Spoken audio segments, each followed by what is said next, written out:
বিসমিল্লাহির রহমানির রহিম। দর্শক, থার্ড আই স্টুডিওতে আপনাদেরকে জানাই আমন্ত্রণ। আজকে আমাদের সাথে আমাদের আলাপচারিতা অনুষ্ঠানে উপস্থিত হয়েছেন জনাব মোহাম্মদ মুবাশিরুল ইসলাম, সদস্য সচিব, বাংলাদেশ জাতীয়তাবাদী স্বেচ্ছাসেবক দল, বিরল উপজেলা শাখা ও স্বেচ্ছাসেবক বিষয়ক সহ সম্পাদক, বিরল উপজেলা বিএনপি। সেই সাথে উনি একজন তরুণ উদীয়মান সমাজসেবক, রাজনৈতিক নেতা, যিনি ঐকান্তিক প্রচেষ্টার মাধ্যমে সারা দিনরাত উনি জনকল্যাণে নিজেকে নিয়োজিত রেখেছেন। তো এমন একজন ব্যক্তিকে আমাদের স্টুডিওতে আমরা আজকে আমন্ত্রণ জানিয়েছি। ওনার শিডিউল পাওয়া আমাদের জন্য একটু দুষ্কর হয়ে গিয়েছিল, তো আমরা কৃতজ্ঞতা প্রকাশ করছি আমাদের স্টুডিওতে সময় দেওয়ার জন্য। এ পর্যায়ে আমরা আপনাদেরকে পরিচয় করে দিচ্ছি আমাদের প্রাণপ্রিয় নেতা জনাব মুবাশিরুল ইসলাম। আসসালামু আলাইকুম। ওয়ালাইকুম আসসালাম। কেমন আছেন? আলহামদুলিল্লাহ। থার্ড আই ইউটিউব স্টুডিওতে আপনাকে স্বাগত। ধন্যবাদ থার্ড আই কর্তৃপক্ষকে আমার মতো একজন নগণ্য মানুষকে আপনাদের এই স্টুডিওতে আমন্ত্রণ জানানোর জন্য। সেই সাথে ধন্যবাদ জানাই থার্ড আইয়ের দর্শক শ্রোতাকে যারা আপনাদের অনুষ্ঠানটি দেখেন বা দেখেছেন, সবাইকে ধন্যবাদ। জনাব মুবাশিরুল ইসলাম, আপনি যে অঞ্চলের মানুষ, এই অঞ্চলে অনেক বেশি শীতের একটা প্রবণতা থাকে, তো আজকে শীতকে কেন্দ্র করে আপনার অনুভূতিটা একটু বলেন। আসলে দিনাজপুর শীত প্রধান অঞ্চলগুলোর মধ্যে অন্যতম। আমরা গতকালকেও দেখেছি পঞ্চগড় ছিল গোটা বাংলাদেশের মধ্যে সর্বনিম্ন তাপমাত্রার এলাকা, আর দ্বিতীয় লোয়েস্ট তাপমাত্রা রেকর্ড হয়েছিল দিনাজপুরে। আর দিনাজপুরের মানুষ আমরা আসলে অভ্যস্ত, এই শীতকে মোকাবেলা করার প্রস্তুতি আমাদের সবসময় থাকে। আমাদের এটা অতীতের মতো এখনো রয়েছে, এই জন্য আসলে এটাকে কষ্ট হিসাবে নিচ্ছি না, এই শীতটাকে উপভোগ করছি। জি আলহামদুলিল্লাহ, ধন্যবাদ আপনাকে। তো আমাদের প্রথম প্রশ্ন আপনার কাছে, আপনি একজন তরুণ রাজনৈতিক নেতা, আপনি কত বছর বয়সে রাজনীতি শুরু করেছিলেন আমরা জানতে চাই। জি, রাজনৈতিক নেতা বলতে আসলে আমরা রাজনৈতিক কর্মী, মাঠে সাধারণ মানুষের সঙ্গে কাজ করতে পছন্দ করি, ভালোবাসি। আমি 2003 সাল থেকে সক্রিয় রাজনীতিতে অংশগ্রহণ করি, তারপর থেকেই ছাত্র রাজনীতির সাথে জড়িত। 2003 থেকে বর্তমান সময় পর্যন্ত আছি, জনগণের সাথেই আছি, ছাত্র রাজনীতি করেছি। তারপরে আমি লোকাল রাজনীতিতে এখন বর্তমানে স্বেচ্ছাসেবক দল করছি। মোটামুটি এই চলে যাচ্ছে জনগণের সাথে দিন। জি আলহামদুলিল্লাহ। আচ্ছা, ছাত্র দলের রাজনীতি করার সময় আপনি কি কি চ্যালেঞ্জ নিয়েছিলেন, মানে আপনার জীবনে কি কি চ্যালেঞ্জ ছিল? আসলে ছাত্র রাজনীতি বিষয়টাই টোটাল একটা চ্যালেঞ্জের বিষয়, কারণ ওই সময়ে রাজনীতি আমরা শুরু করি সবাই।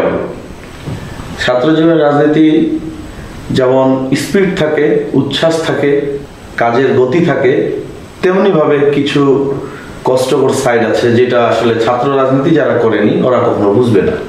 সব থেকে বড় প্রতিবন্ধকতা হচ্ছে যে ছাত্র রাজনীতি করার সময় পকেটে টাকা থাকে না। এটা শুধু আমি না, যারা ছাত্র রাজনীতি করেছেন, বর্তমানে করছেন, সবার জন্যই প্রযোজ্য।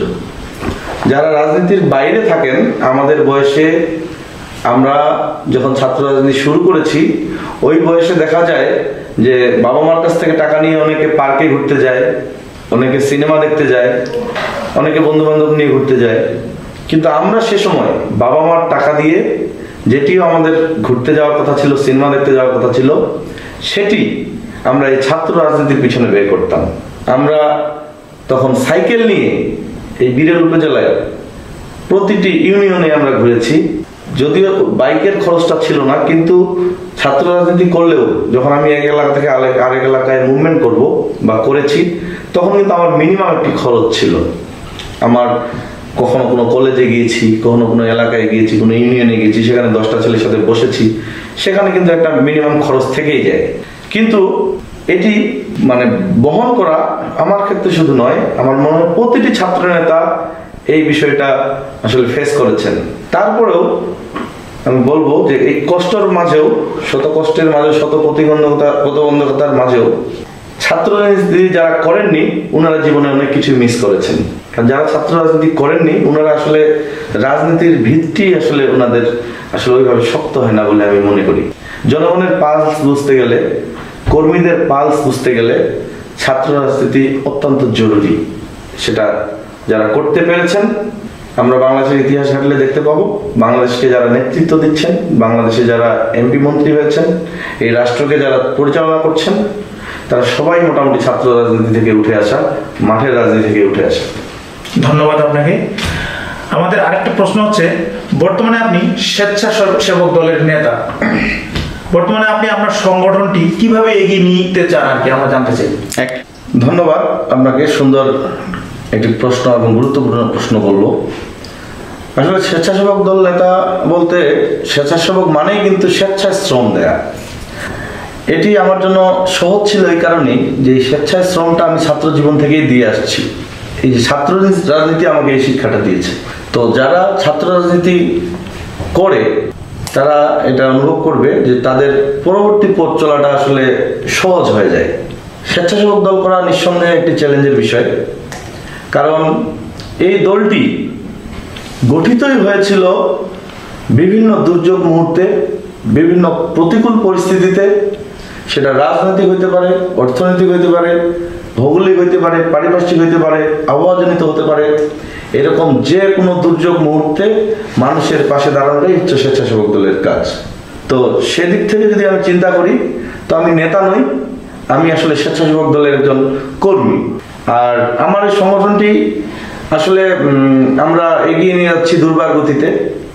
আমরা যখন এই বাংলাদেশে কিছুদিন আগেও যে আমরা ফেনী, কুমিল্লা সহ বিভিন্ন এলাকা, যেমন ভারতের যে চাপিয়ে দেয়া বন্যা, আমরা যে রাজনৈতিক বন্যা ফেস করলাম, এই বিরল থেকেও সেখানে সাহায্যের হাত বাড়িয়ে দেওয়ার চেষ্টা করেছি।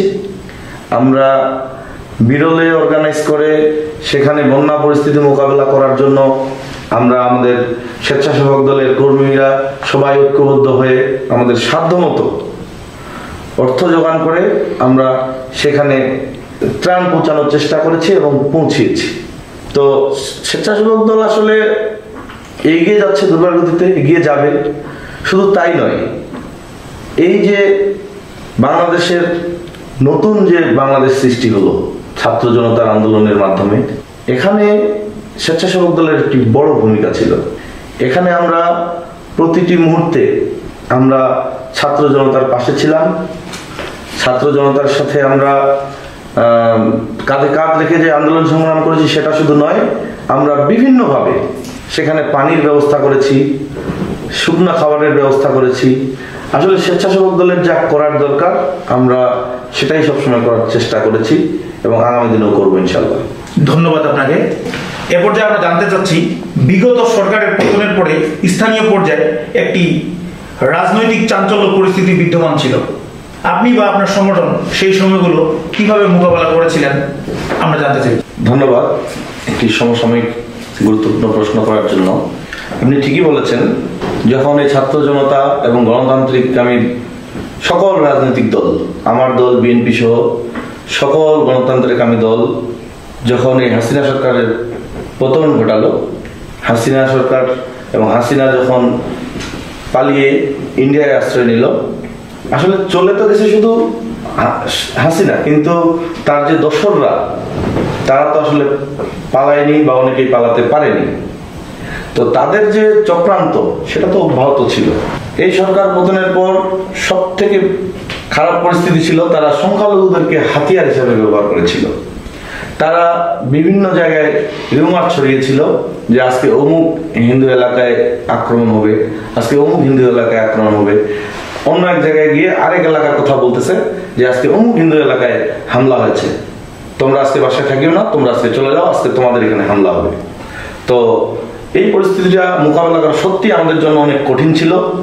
আমরা 5 তারিখের পর দীর্ঘ 1 মাস ঠিক মতো ঘুমাতে পারিনি। আমরা রাতের পর রাত, দিনের পর দিন ছুটে চলেছি বিভিন্ন সংখ্যালঘু সম্প্রদায়ের বাড়ি ঘরে, তাদের জনবসতিতে যেখানে তারা বসবাস করে, এবং আমরা তাদেরকে আশ্বস্ত করার চেষ্টা করেছি যে এগুলো গুজব, ফ্যাসিস্ট সরকারের যারা দোসর রয়েছে তারা আসলে বাংলাদেশের এই পরিস্থিতিটাকে উত্তপ্ত করার জন্য, পরিস্থিতিটাকে খারাপ করার জন্য তারা এই প্রোপাগান্ডাগুলো চালাচ্ছে।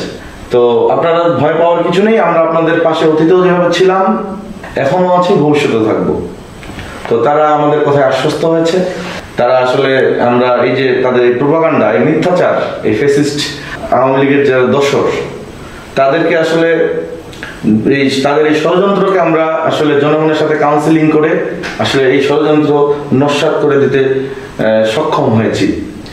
পাশাপাশি আমরা বিভিন্ন সমাবেশ করেছি, যেমন আমরা বুনিয়াদপুর বাজারে নাগরিক সম্প্রীতি সমাবেশ করেছি রিসেন্ট।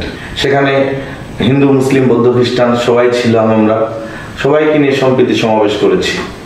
সম্প্রীতি সমাবেশে আপনারা দেখেছেন নিশ্চয়ই, সবারই একটি বক্তব্য ছিল যে আসলে আমরা তো আসলে বাংলাদেশের সংখ্যালঘু বলতে কিছু বলিনি কোনো, এই সংখ্যালঘু শব্দটাই আওয়ামী লীগের দেওয়া।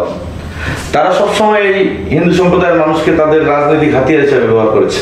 কিন্তু আমরা যদি ইতিহাস ঘাঁটি, আমরা যদি বিভিন্ন সংস্থার রিপোর্ট দেখি, তাহলে হিন্দু সম্প্রদায়ের লোকজন সব থেকে বেশি নির্যাতিত হয়েছে আওয়ামী লীগের আমলে এবং আওয়ামী লীগ নেতাকর্মীদের দ্বারা। আমরা বিভিন্ন সম্প্রীতি সমাবেশ, বিভিন্ন সমাবেশ, সচেতনতা সমাবেশের মাধ্যমে আমরা আসলে এই পরিস্থিতি সামাল দেওয়ার চেষ্টা করেছি এবং আমি মনে করব যে আমরা শতভাগ সফল হয়েছি। আলহামদুলিল্লাহ।